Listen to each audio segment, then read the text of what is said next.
Saturday, November 13, 2021. Aleksandra Morgan, a 34-year-old woman, asked her parents to look after her children. She told them she planned to go to Yorkshire on her day off to visit a beauty salon. Aleksandra promised to return in 4 days, on November 17. However, on the appointed day, she never showed up, which was completely out of character for her as a loving mother.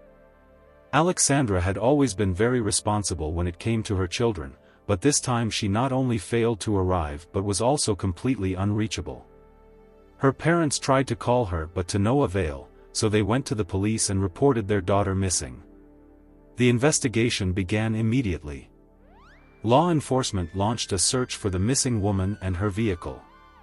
At the same time, they started looking into Aleksandra's life and her surroundings. It soon became known that she had 2 children from a man she had divorced. She raised them on her own, with her parents helping her. Aleksandra worked as a groomer at a salon where she cut dogs' hair. It seemed she had no reason to abandon her family and beloved children. No ill-wishers were found who might have wanted to harm or abduct her. After reviewing footage from surveillance cameras, the police managed to locate Aleksandra's car. Detectives tracked its movements and discovered that the young woman was heading to a plot of land rented by a certain Mark Brown. Further investigation revealed that the missing woman had been in contact with him and they had a meeting planned. As it later transpired, Aleksandra was leading a double life and was involved in services. It appeared that the renter of that plot could have been the last person to see Aleksandra and could provide some leads to aid the investigation. However, when investigators contacted this man to inquire about Aleksandra, he flatly denied meeting or communicating with her. This seemed suspicious, as the police were aware of their correspondence and the arranged meeting. Therefore, the detectives decided to dig deeper into information about him. Mark Brown had just turned 41. He frequently changed both his place of residence and his job. At different times, he worked as a security guard, a handyman, and a driver. The man was married to Elizabeth, with whom he had 2 children. The couple had been together for 15 years, but their relationship was not stable. Mark's favorite pastime, which brought him income, was repairing cars. For this, he used the available space on his plot of land. The family lived in the small town of St Leonards-on-Sea, in Hastings, Great Britain. The plot of land was not well suited for full-scale work. It had only 2 sheds, one of which was always locked. The other remained open. It was there that Mark mostly engaged in car repairs. In addition, there were several canopies and shipping containers on the property. At first glance, Mark Brown seemed like a completely ordinary person. He had no criminal record, and people close to him spoke positively of him. However, an examination of his social media pages and activity revealed that he exhibited obsessive behavior towards women. This raised some suspicions. While detectives were gathering all possible information about the suspicious man, who was their only lead, something unexpected happened. One of Mark's acquaintances informed the police that he had confessed to murdering the missing woman. This provided solid grounds for obtaining a warrant to search the plot owned by Brown. It turned out that one of the sheds on the property had been converted into something resembling a living space with an inflatable mattress.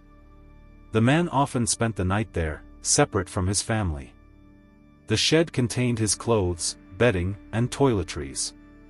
It might have seemed that he lived there permanently, but it later emerged that Mark had repeatedly used this makeshift dwelling for meetings with various girls he met on service websites. It was established that at least 10 different women who provided services for money had been on the premises. However, such entertainment required considerable expenses. They were much more costly than what Mark Brown could afford, as he had no steady job.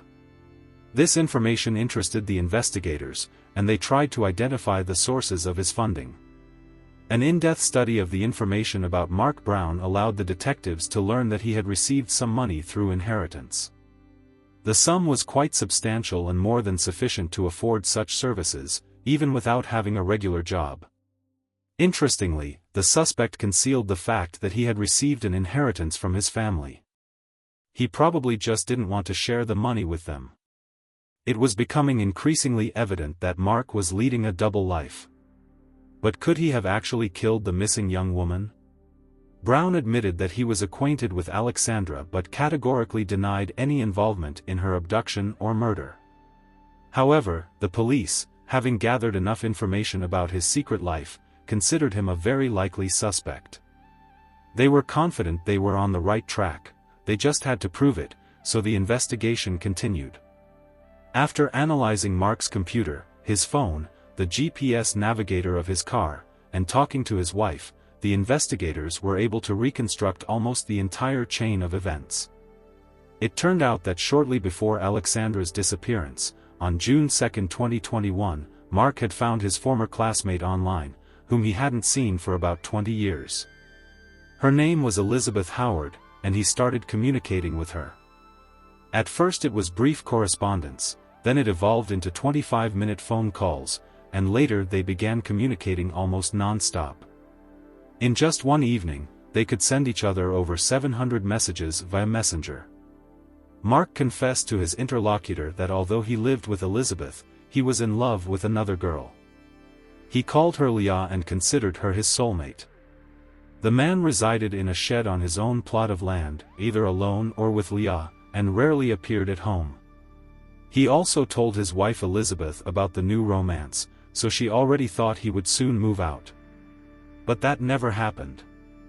Mark abruptly ceased communication with both his classmate and Leah and began referring to his new love exclusively in the past tense. This greatly surprised Elizabeth, and she asked her husband what had happened to his new girlfriend. Mark replied that Leah had committed suicide but did not go into the details of what had occurred. Less than a week had passed after the tragic death of his previous lover when Mark met the missing Aleksandra Morgan on one of the websites. There she was known under the pseudonym Alex. 34-year-old Aleksandra, a single mother, was originally from the small town of Sissinghurst in Kent, Great Britain. Mark immediately took a liking to the stunning and attractive Alex, so he started searching the web for information about her. He managed to find out her address and many details about her life. Later they began communicating, and by mid-June, Mark was planning to meet Alex in person. Before the meeting, Mark stopped by at home, gave Elizabeth some food and gifts, and informed her that he was going to see his new passion. During the date with his mistress, he took a selfie with her and sent it to the mother of his children, with whom he had lived for a decade and a half.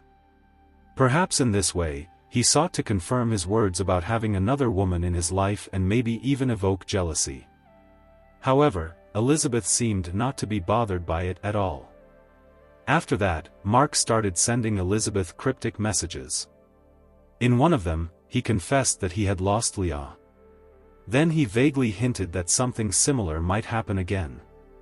He called himself a monster and a psychopath, wrote that he had done terrible things to those who deserved it. The man admitted that he could not have done to Elizabeth the evil he had done to others. Later, Mark became more cautious in his statements. His messages turned into a confusing set of words, but each of them had an eerie subtext. Their correspondence lasted until the end of June, and then he completely disappeared for a month. The police suspect that during this period, Mark Brown was renting a place and stalking Alex. He visited the same stores, gas stations, and other places frequented by the missing woman. At the beginning of August, Mark contacted the mother of his children and told her that he had already become quite close to Alex, that they communicated a lot and occasionally met, and that he provided her with various services. For example, he could pick her up in his black Peugeot and drive her wherever she needed to go. But soon Alex bought her own car, a white Mini Cooper, so she no longer needed his help. Despite this, they continued to communicate. Mark constantly wrote to her, offered his assistance for any reason, and Alex trusted him. Having gained the woman's trust, on October 23, 2021, Mark proposed a profitable commercial deal to her with no risk involved. It was for £100,000. This interested the enterprising Alex, but to discuss the details, they needed to meet in person. Mark lied that he had specifically rented a place where they could discuss everything. So Aleksandra, suspecting nothing wrong, agreed to come. On the eve of the meeting, Alex was searching the internet for information about tanning salons in Great Britain, so Mark was probably suggesting she invest in that area.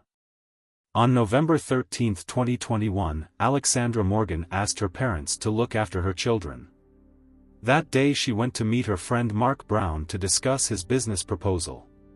That morning was the last time she was seen alive, when two different cars were refueling at a station in Cranbrook. The gas station attendants noted that Aleksandra was very dressed up and in high spirits. She was waiting for a meeting that could change her life for the better, but instead, that meeting turned into a tragedy. Around 8 a.m., after refueling, Mark and Alex's cars drove up to the rented plot of land with the farm. As soon as the vehicles turned onto the dirt road, the mobile devices almost immediately lost signal and completely disappeared from the radar. The guests were never to be heard from again. In the evening, Mark tried to send a photo of Alex's son to his wife Elizabeth, but the picture never reached the recipient. It's hard to say what Mark was trying to achieve by this. It was one of his many strange actions that investigators later unraveled step by step. That same evening, around 11 p.m., Mark stopped by a gas station and purchased 5 liters of diesel fuel. However, he did not intend to refuel his van. The police believe that he used the fuel to burn Alex's body. The white Mini Cooper that the woman had arrived in had been purchased quite recently. The car left the farm at 11:35 p.m. It was heading to the owner's place of residence, the address of which was known to Mark. This movement was tracked using the car's GPS, and Mark Brown's cell phone was also pinged along the route of the vehicle. It was evident that he was either driving the Mini Cooper himself or was in the passenger compartment during this trip. Upon arriving at the location, the alleged killer entered Aleksandra's apartment and looked around. He was probably searching for any traces of their communication and trying to cover his tracks by deleting their correspondence. Around 1:43 a.m., he returned to the farm but almost immediately left again at 2 a.m. It is assumed that he was disposing of evidence. The next day, Mark approached his boss at the construction company and asked for a few days off. He spent those days at the rented farm. There is a suspicion that he was thoroughly cleaning there, destroying all possible evidence. Then Mark changed the license plates on the missing woman's car and began regularly visiting the farm he had rented, where he used to meet with Alex. During that period, the police were already watching him, video recordings were discovered, and the geolocation of his movements was also confirmed. This allowed investigators to gain access to the farm's premises. On November 23, during an inspection of Bridge Farm, law enforcement officers met with Mark. The police spoke with the suspect without revealing their true intentions, although they were already confident about who was behind Alex's abduction and murder. The man said that Aleksandra had met with him for an encounter, and around 8:40 to 8:45 a.m., she had left, but he didn't know where to. However, the police already knew this was a lie. The officers then asked Mark for a DNA sample and fingerprints, which were sent to the lab for analysis. The investigation continued. On November 24, the suspect went back to work at the construction company. There, colleagues began asking him about rumors regarding his involvement in the woman's disappearance. Mark confirmed that the police had searched the farm and also let slip that he was involved in a horrible crime and could go to prison for life if the cops found anything, but he did not go into details. The rumors reached his boss, who summoned Mark to his office and personally spoke with the employee to clarify all the circumstances. In a frank private conversation with his boss, Mark said that he was involved in not 1 but 2 murders and that he would be jailed. According to him, he had put the keys to Aleksandra's car in a bag and left them in his work vehicle. That's where investigators later found them. After talking to Mark, the manager contacted the police and informed them about his subordinate's confession. Mark Brown, 41, was arrested on suspicion of abducting and murdering Aleksandra Morgan on November 25. Despite being quite talkative among his colleagues, during all subsequent police interrogations, the suspect denied any involvement in the woman's disappearance. He was interrogated 9 times but never confessed. He denied everything. However, with each search and inspection of the rented farm conducted by detectives, evidence began to emerge. Inside a metal barrel where the remains of ash and bones were dumped, human remains were found. Among them was a charred jaw with teeth. Experts determined that it belonged to the missing Aleksandra Morgan. Investigators suspected that Mark was involved in another crime he had confessed to his colleagues about. His wife said that he had been communicating with someone named Leah, and then she had mysteriously disappeared when Mark reported that she had allegedly taken her own life. This needed to be verified to see if it was true. Detectives learned that the suspect had indeed been seeing Leah Ware. However, the woman had not committed suicide. She had also vanished mysteriously after going to meet Mark. Thus, the police had every reason to suspect the man of being involved in her abduction and murder. But during an interrogation on November 28, Mark refused to confess to either crime. A search began for the missing Leah Ware. A week later, Leah's car was found in Heathfield.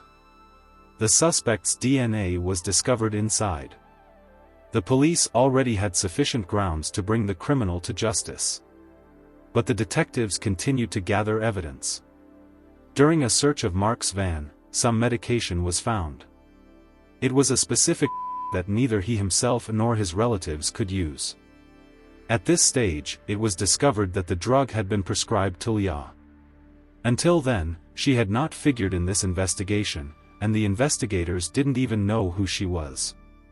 Now the police had to find out who she was and where she was. It was established that 32-year-old Leah had been in a relationship with Mark until May 2021. After that date, she stopped communicating with her relatives, including her 3 children, and also stopped using her cell phone and bank cards. During yet another search of Aleksandra's apartment, the police came across a children's box where the missing woman's son kept his pocket money. They managed to find several notes there, the first of which pointed to Bridge Farm. They also found access codes to a mobile phone and Alex's means of communication itself, which were taken for examination. After unlocking the device, the police gained access to her correspondence with Mark Brown. So the case was reclassified from a disappearance to a murder. On January 5, 2022, Mark Brown was charged with another crime, this time on suspicion of murdering Leah Ware. Law enforcement officers needed 2 more days to complete their investigation of the criminal's rented farm. On January 26 and 27, Mark was interrogated again, but this time too, he refrained from making any comments. In March of the same year, preliminary hearings began. Mark Brown appeared before the Royal Court. The date of the trial was set for October 17, 2022. To tie together the events related to Leah, detectives had to go back to 2018. It turned out that was when he met her and began communicating. On March 25, 2018, Mark contacted this woman on the same where he later found Aleksandra. The new acquaintance had problems with psychoactive substances, which had caused her to lose custody of her children. In addition, she was registered with a psychiatrist. It was in connection with these problems that she was taking the specific medication found in Mark's car. They first met when Mark booked her services, and Leah came to him. As it later transpired, the man had seen her at a market more than 10 years earlier and had immediately fallen in love. So when he saw her on he didn't miss the opportunity to communicate in person. They hit it off right away, and their relationship quickly evolved into a romantic one. In December 2018, they even moved in together for a while to live in a separate apartment. Mark paid the rent 6 months in advance, even though he was already married to Elizabeth at the time and raising children with her. He showered his new girlfriend with gifts, including 2 dogs and a horse, which she adored. The remains of one of these pets were later found on Mark's farm during a search. However, their life together with Leah did not work out then, and Mark soon returned to the mother of his children. But he allowed Leah to stay in that apartment and even helped her financially so that the woman could get back on her feet. Then their paths parted for a while. A few months later, Mark Brown and Leah resumed communication and moved to a rented farm, where they lived in a house on wheels. The man had a conflict with the owner of the plot over the use of this trailer, and later that house burned down. The police believed that this was how Mark decided to get rid of the problem and get back at the owner. He simply burned down the house on wheels. After that, Leah was forced to move into a shed with Mark. Later, in 2019, the man got a job as an truck convoys. His new lover constantly traveled with him, but it was not out of great love. Acquaintances said that Brown was such a jealous owner and controlled his passion to such an extent that he did not allow her to be alone in peace when he was away. Mark was receiving assistance in caring for Leah due to her health problems. During this period, an important event occurred: the woman became pregnant. However, at 20 weeks of pregnancy, she terminated it. This was a heavy blow for Mark, who was eagerly awaiting the baby's arrival. Later in court, he called this event a real tragedy, after which he and his girlfriend began actively using banned substances to dull the pain. On November 24, 2020, Leah got into a car accident and was hospitalized. At the hospital, she had a miscarriage. The woman asked the medics not to tell her lover about it. On December 14, Mark was fired from his job because the management found out that his girlfriend was accompanying him on work trips, which was prohibited. Because of this, the couple started arguing and having conflicts. It was after these events that the man got a job as a handyman at a construction company. When Mark learned about his girlfriend's second pregnancy and her miscarriage, he was going to break up with her for good and go to Elizabeth. But he never did. Meanwhile, in February 2020, Elizabeth, with whom Brown had children in common, found out about his affair with Leah and wanted a divorce. According to Mark himself, he really planned to eventually leave her for Leah, but not before their eldest son turned 16. In the meantime, he just lived with Leah, refusing to get a divorce. During a review of the criminal's correspondence, it was discovered that he was very interested in adult websites with explicit content. In addition, he practiced some forms of extreme. He liked that Leah, unlike his lawful wife, did not resist and was an obedient victim of his specific passions. In mid-April 2021, Mark was still doing side work as a security guard. During this period, Leah and her 2 dogs lived with him. On May 5, 2021, while Mark was at work, his mistress asked a friend to help her and get her out.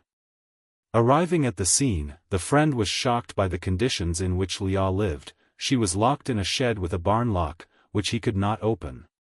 As it turned out, this was the last time Leah was seen alive. The next day, Mark left the farm. The woman was probably already dead by that time. The missing person never used her phone or bank cards again.